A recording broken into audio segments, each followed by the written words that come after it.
Hi, I'm Teresa, the River Cruise Muse. Welcome to my channel.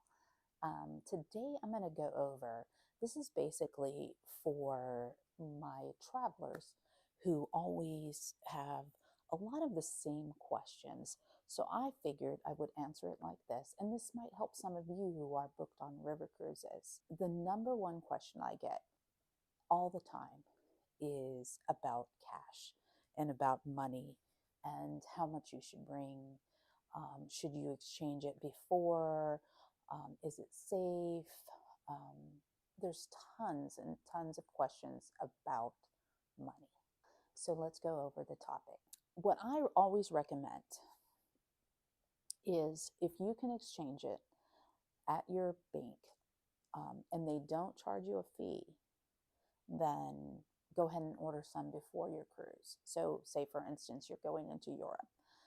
Go ahead and order cash ahead of time and do your exchange there, because your bank will usually give you a favorable rate unless you have a bank that charges, and some do. Some will charge depending on the bank. So if that's the case and they do charge, I usually tell people just wait until you get to Europe.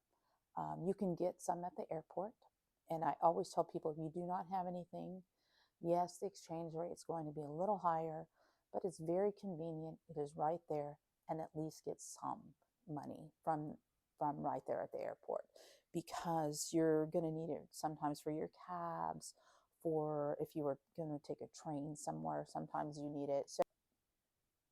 So just have a little cash with you that you are able to access. When you arrive and say if you go into your hotel before your cruise, you usually can pick some up at a local bank. And that's in most of the European cities. Go to the local bank and get your cash there. Go to an ATM that's there. Never do the conversion, okay? So it'll always ask you that. Do you want to do the conversion? Never do the conversion.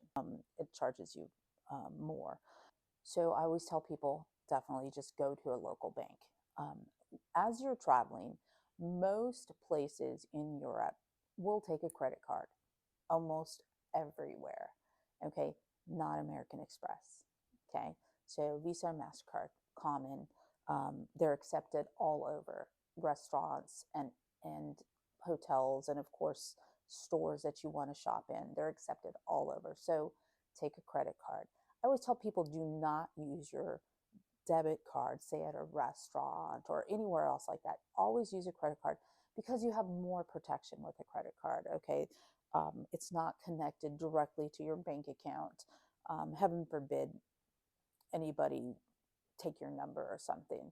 Most of the time when you're in Europe, though, they bring the card reader to you and you do it there. It's not like sometimes in the United States, we used to have a lot where they would take your card to the back, run it, and then bring it back. In Europe, it's mostly they're going to bring you the cash machine right there, and they're going to do it in front of you. But I always tell people, credit cards, use your credit card, okay? That's your best bet and your safest, and they're widely accepted all over. Number two, I get current, electrical current. Okay, so on a river cruise, you're usually always going to have, depending on your lines, okay, but your main lines that you're going to travel with, and the river cruise lines I use the most, of course, everybody knows Viking. I love Ama Waterways. Avalon is great.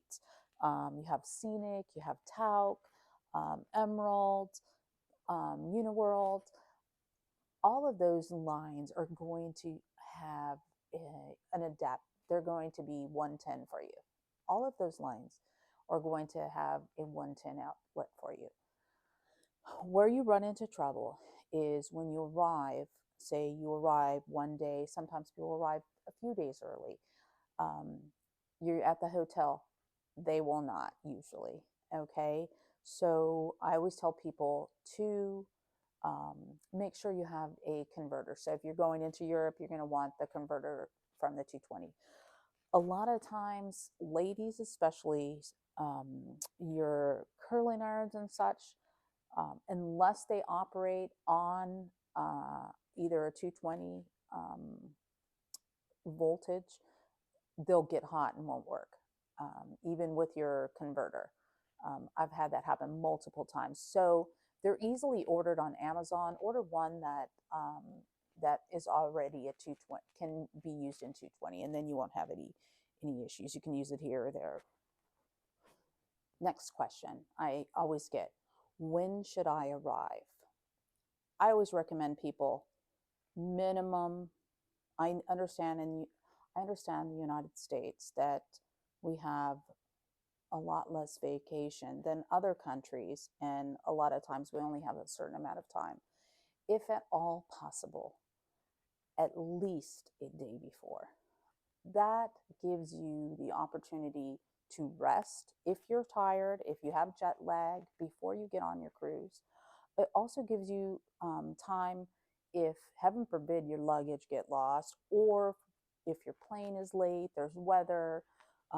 So you're traveling all the way across from the US into Europe a day or so early, if at all possible.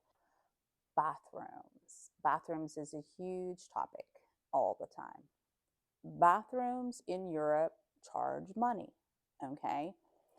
Usually, if you're on an excursion with the cruise company, they'll stop in an area that you can use the bathroom that is free. But if you wander out into the cities or the villages when you're not with a tour guide, which is often, it's something that um, is wonderful on a river cruise, that you get to go out and experience the cities or the little towns and villages all on your own. You need coins. So it's important for you to change out some euros so that you have coins, you have euro coins for the restrooms. You will need them. Luggage. It's important for you on luggage to make sure that the cruise that you are going on, you read the instructions or have your travel agent let you know what the luggage requirement is. For instance, in Europe, there might not be a luggage requirement because you're sailing down the Rhine or the Danube. You're arriving into Amsterdam, and your luggage will go from your hotel onto the cruise ship, and you don't have to worry. If you're doing a Egypt, in Africa, and Asia, you are taking inter-country flights, and they do have luggage restrictions. So it's very important, depending on which cruise you're going on, that you really pay attention to how much luggage you actually are supposed to have, because they will charge you, especially say Egypt, from when you're going from Luxor. And if your luggage is overweight, there is a fee for it. So really, those little fine details are really important on that. Those are some of the main questions that I get. And so I wanted to just cover it briefly on this video so that everybody kind of knows. If you happen to be going on a river cruise, this may also help you. And I would love if you would like, and of course subscribe. I'm a brand new channel, so it would really help me. Thank you. And I hope this helped you. It's Teresa, the River Cruise Muse.